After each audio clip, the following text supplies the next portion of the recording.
And Palace are now unbeaten in 4 after their 2-2 draw versus Manchester City at home yesterday. After the game, the Palace boss, Oliver Glasner, said he was happy with the point, but thought they may well have gotten more out of the game. I know the players in the City, they move the ball so quick, they have to run, and there are moments when you are a little bit tired and you don't get this pressure because you go there, they pass, you go there, they pass, you go there, they pass. So it's not that easy, but I still think we had many situations where we had the ball and being a little bit more clinical in the transitions, in the final pass, in the finishing, we could have won. So that's just the feeling, but also to be honest and fair, City had also chances, especially before they had the equaliser, but I still see many things to improve, and if we keep going, and I'm really sure that we keep going, then it's possible to win a game like today.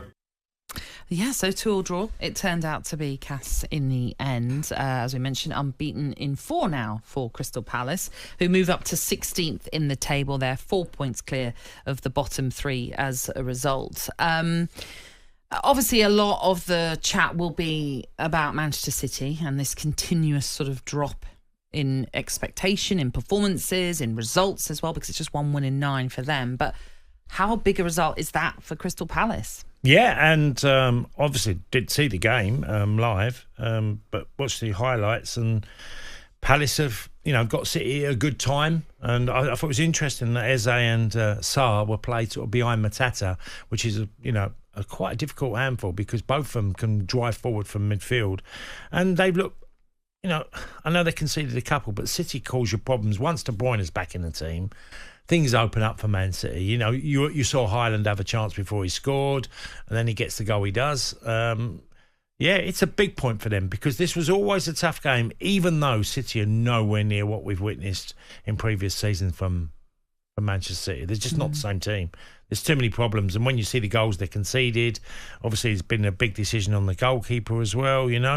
Ortega's playing now. Yeah. And what does that mean for the future of Ederson? Well, I don't know, but only my gut feeling is that there's a lot going on at Man City that we're not aware of.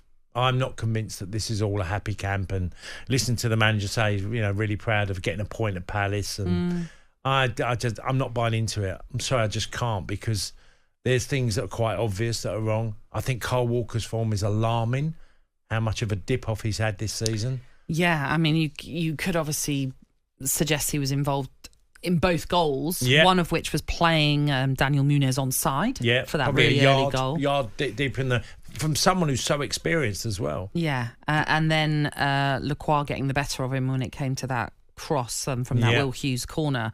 I mean, Kyle Walker didn't even jump. He just couldn't get up. No, he's not defended the situation well at all. He's been caught static. Yeah. And he's noted for how strong he is, and he's not got around the body, It just it's a strange lot of circumstances. Pep's reaction after the post-match interview as well was just odd. Well, look, why don't we hear from him, actually? Because, you're right, he did speak afterwards. We should point out, obviously, Erling Haaland equalised in that first half, and then Palace took the lead once more in the second for Rico Lewis to then get an equaliser once more. But then the City defender was sent off for a second bookable offence. This is what Pep Guardiola had to say about that yellow card turning into a red, of course. I didn't see it. You can tell me. I didn't see it yet. So it seemed to people watching, though, around us, that it seemed to be a harsh yellow card for him. That's what it is. Okay, thank you. You were frustrated, though, Pep, at the end with the referee. Okay.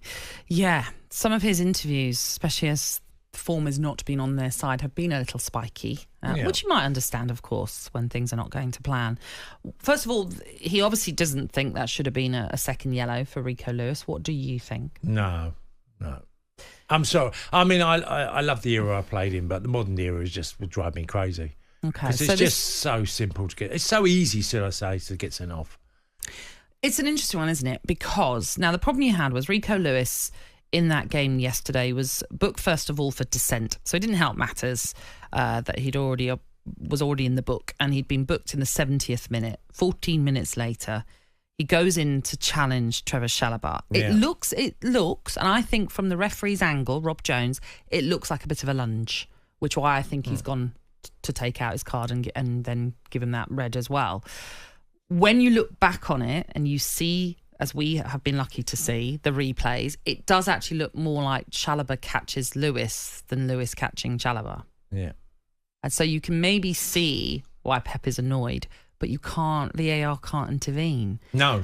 And there is a part of me that thinks maybe when it comes to red card situations for a second, why can't they intervene if they feel as though maybe that isn't the correct decision?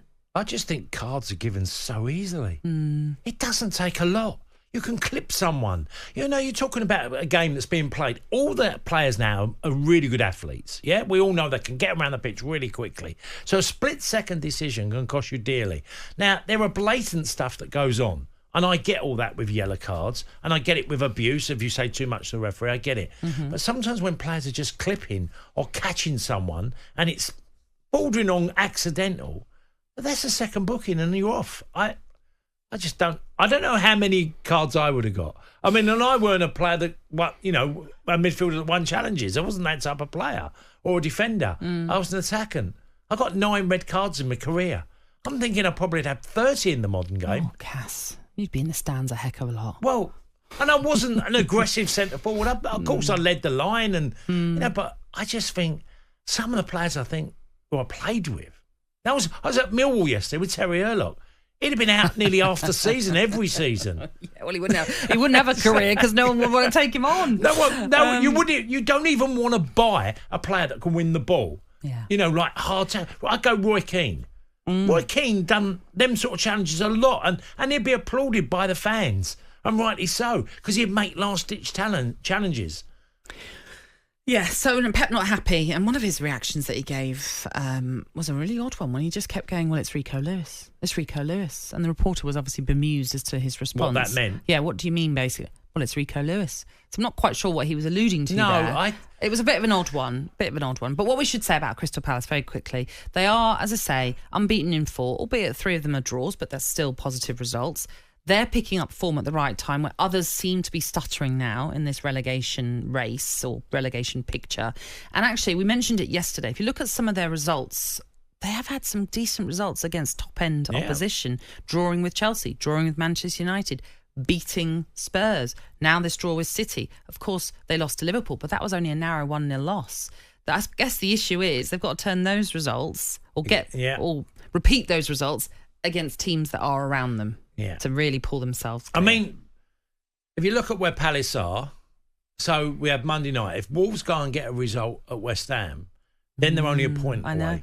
So this is how tight for it. So they're gonna, they're gonna have to get some results, and they've got some, really good tough games coming. Palace. Yeah.